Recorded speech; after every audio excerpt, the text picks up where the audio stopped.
आधी रात का समय था। आसमान में काले बादल छाए हुए थे और तेज बारिश के साथ जंगल में तूफान मचा हुआ था। घने जंगल के बीच से एक गरीब गांव वाला गजोधर अपने घर लौट रहा था। बारिश से उसके कपड़े पूरी तरह भीग चुके थे और ठंड से उसका शरीर कांप रहा था। हे भगवान! आज तो लगता है मेरी परीक्षा लेने पर ही तुले हो। घर अभी बहुत दूर है। इस तूफान में आखिर रात कहाँ बिताऊं? तभी बिजली चमकी और गजोधर की नजर जंगल के बीच बनी एक छोटी सी झोपड़ी पर पड़ी। झोपड़ी के अंदर से हल्की रोशनी आ रही थी। गजोधर तुरंत वहां पहुंचा और दरवाजा खटखटाया। दरवाजा एक बूढ़ी औरत ने खोला। कौन हो बेटा? इतनी रात गए इस जंगल में? अम्मा, मैं रास्ता भटक गया हूँ। बारिश रुकने तक अगर मुझे यहाँ रहने की जगह मिल जाए तो बड़ी मेहरबानी होगी। बूढ़ी औरत मुस्कुराई। अंदर आ जाओ बेटा। यह झोपड़ी भले छोटी है, लेकिन किसी जरूरतमंद को जगह देने के लिए मेरा दिल बड़ा है। गजोधर अंदर गया तो उसकी नजर कमरे के एक कोने में रखे 3 चमकदार सुनहरे संदूकों पर पड़ी। तीनों संदूकों पर अलग अलग रहस्यमय निशान बने थे।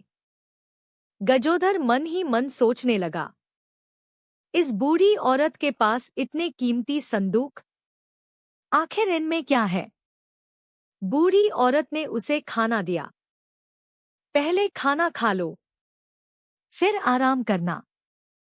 गजोधर ने खाना खाया और सोने का नाटक करने लगा। आधी रात को बूढ़ी औरत चुपचाप बाहर निकली। कुछ देर बाद वह वापस लौटी तो उसके हाथ में सोने चांदी से भरी एक पोटली थी। उसने सारा धन तीसरे संदूक में डाल दिया। गजोधर की आंखें लालच से चमक उठीं। इतना धन! अगर यह मेरे हाथ लग जाए तो मेरी गरीबी हमेशा के लिए खत्म हो जाएगी। बूढ़ी औरत के सो जाने के बाद गजोधर ने एक संदूक उठाया और जंगल की ओर भाग गया। कुछ दूर जाकर उसने संदूक जमीन पर रखा। अब देखता हूँ इसमें कितना खजाना है। जैसे ही उसने संदूक खोला, उसके अंदर से काला धुआं निकला। धुआं तेजी से उसके चारों ओर फैल गया। बचाओ! कोई मुझे बचाओ! कुछ ही पल में गजोधर उसी संदूक के अंदर गायब हो गया। दूर खड़ी बूढ़ी औरत यह सब देख रही थी। वह जोर से हंसी। लालच इंसान को वहां पहुंचा देता है जहां से लौटने का रास्ता नहीं होता। अचानक बूढ़ी औरत का चेहरा बदलने लगा। देखते ही देखते वह एक सुंदर युवती में बदल गई। उसका नाम था आकांक्षा। वह संदूक लेकर अपनी झोपड़ी में वापस आई और उसे बाकी 2 संदूकों के पास रख दिया। अब केवल 2 संदूक और बाकी हैं। जिस दिन तीनों भर जाएंगे, उस दिन मेरा श्राप समाप्त हो जाएगा। कई दिनों तक जंगल से गुजरने वाले लोग अचानक गायब होते रहे। गांव में डर फैल गया। जंगल में कोई भयानक शक्ति है। जो वहां जाता है, वापस नहीं आता। गांव का चौधरी किशन जब यह बात सुनता है तो उसके चेहरे का रंग उड़ जाता है। क्या वह वापस आ गई? किशन तुरंत अपनी हवेली के एक गुप्त कमरे में पहुंचा। वहां उसने अपना पुराना संदूक खोला, लेकिन संदूक खाली था। मेरा सारा धन कहाँ गया? उसे तुरंत समझ आ गया कि कोई रहस्यमयी शक्ति उसके पुराने पापों से जुड़ी हुई है। किशन ने साधु का वेश बनाया और रात में उसी जंगल की ओर निकल पड़ा। वह आकांक्षा की झोपड़ी तक पहुंचा। माता, मैं एक साधु हूँ। भूखा हूँ। क्या आज रात मुझे भोजन और रहने की जगह मिल सकती है? आकांक्षा मुस्कुराई। क्यों नहीं बाबा। अतिथि को खाली हाथ लौटाना मेरा धर्म नहीं। रात को जब सब सो गए, किशन चुपके से उठा और झोपड़ी में रखे संदूकों को खोजने लगा। उसे 4 सुनहरे संदूक दिखाई दिए। यही होगा मेरा धन। जैसे ही उसने सबसे बड़ा संदूक खोला, सफेद धुआं निकला और किशन उसमें समा गया। आकांक्षा उसके सामने खड़ी थी।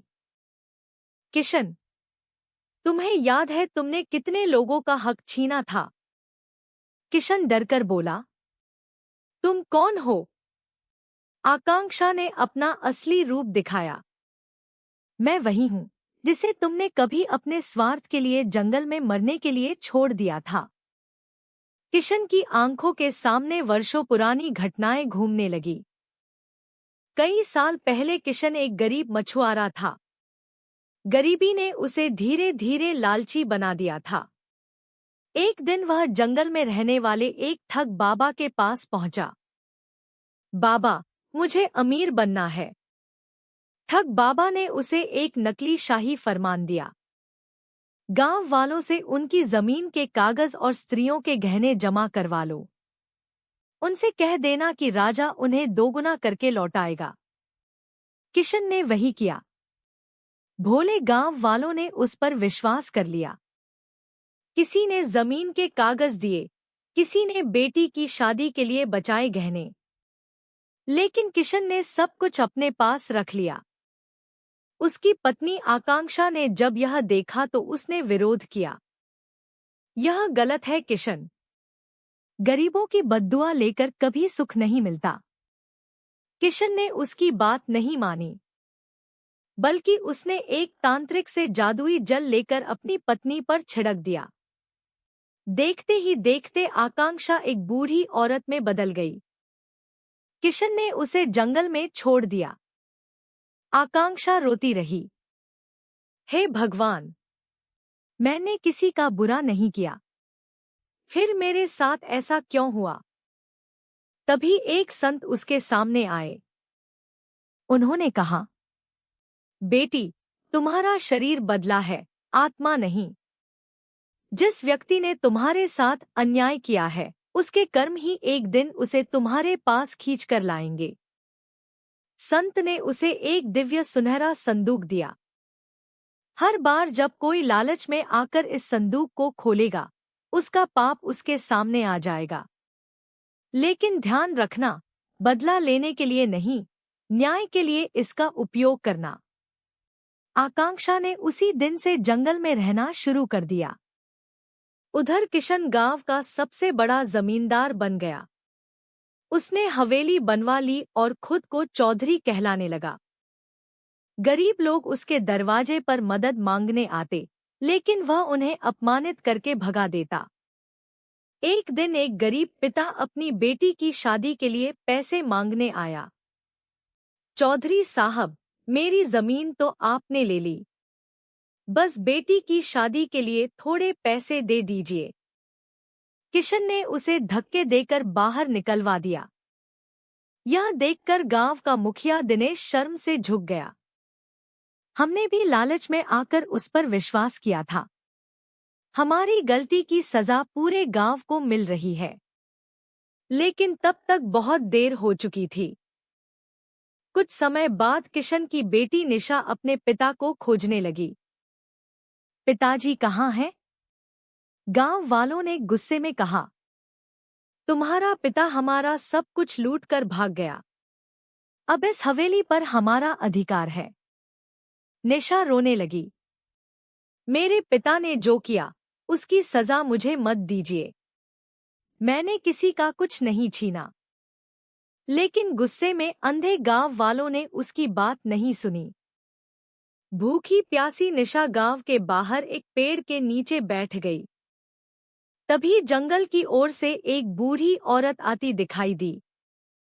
वह आकांक्षा थी। उसने निशा को पानी दिया। बेटी, तुम्हें तुम्हारे पिता के पाप की सजा नहीं मिलनी चाहिए। निशा ने आंसुओं से पूछा, आप कौन हैं? आकांक्षा ने धीरे से कहा, मैं वह हूँ जिसे तुम्हारे पिता ने वर्षों पहले इस जंगल में छोड़ दिया था। निशा की आंखें फैल गईं। मान? आकांक्षा ने उसे गले लगा लिया। हाँ बेटी, मैं तुम्हारी माँ हूँ। निशा फूट फूट कर रोने लगी। माँ, पिताजी ने आपके साथ ऐसा क्यों किया? आकांक्षा ने कहा। क्योंकि उन्होंने धन को इंसानों से बड़ा समझ लिया था। तभी जंगल में एक भयानक आवाज गूंजी। किशन सामने खड़ा था। आकांक्षा, मुझे पता था कि आखिर तुम ही इस सब के पीछे हो। आकांक्षा शांत रही। नहीं किशन, मैं तुम्हारे पीछे नहीं थी। तुम खुद अपने कर्मों के पीछे भागते हुए यहाँ आए हो। किशन ने संदूक छीनने की कोशिश की। आकांक्षा ने कहा, इस संदूक में धन नहीं, तुम्हारे कर्म बंद है। किशन ने संदूक खोल दिया। अचानक उसके सामने उन सभी लोगों के चेहरे दिखाई देने लगे जिनसे उसने धोखा किया था। किसी की बेटी की शादी टूट गई थी। किसी का घर बिक गया था। किसी की पत्नी के गहने छिन गए थे। किसी का बूढ़ा पिता इलाज के बिना मर गया था। हर चेहरा किशन से एक ही सवाल पूछ रहा था, हमारा क्या कसूर था? किशन जमीन पर गिर पड़ा। बस करो, मुझे माफ कर दो। आकांक्षा बोली। माफी मांगना आसान है किशन, लेकिन सच्चा प्रायश्चित तब होगा जब तुम सबका हक वापस करोगे। किशन ने सिर झुका दिया। अगली सुबह उसने गांव वालों को बुलाया और सारी जमीन के कागज, गहने और धन वापस कर दिया।